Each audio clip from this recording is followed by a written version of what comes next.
Hello everyone. I am about to embark on a culinary journey, and that's making a chocolate milkshake.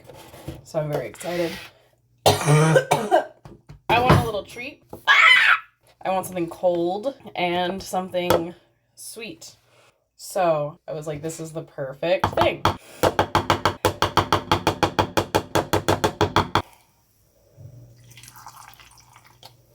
Also, the last time I used my immersion blender, I dropped it in a pot of water. So, again, we'll see how this goes. I might get electrocuted, but I might not. Only think on the bright side. Though in this case, the bright side might be the electric shocks going directly to my brain, so. Looky, looky there. We're all good. This is, by the way, groom's cake ice cream. It's like chocolate and strawberry with like cake pieces.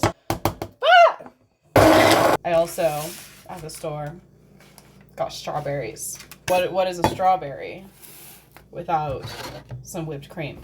So, here's the process. 1 cup of heavy whipping cream.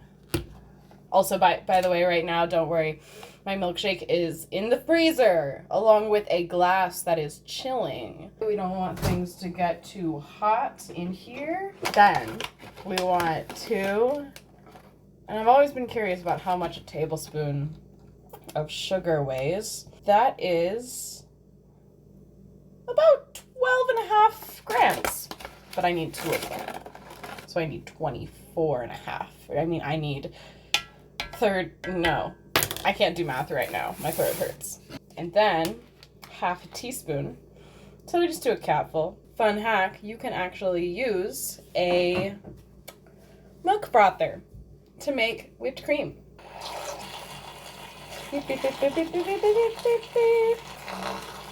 Okay, friends.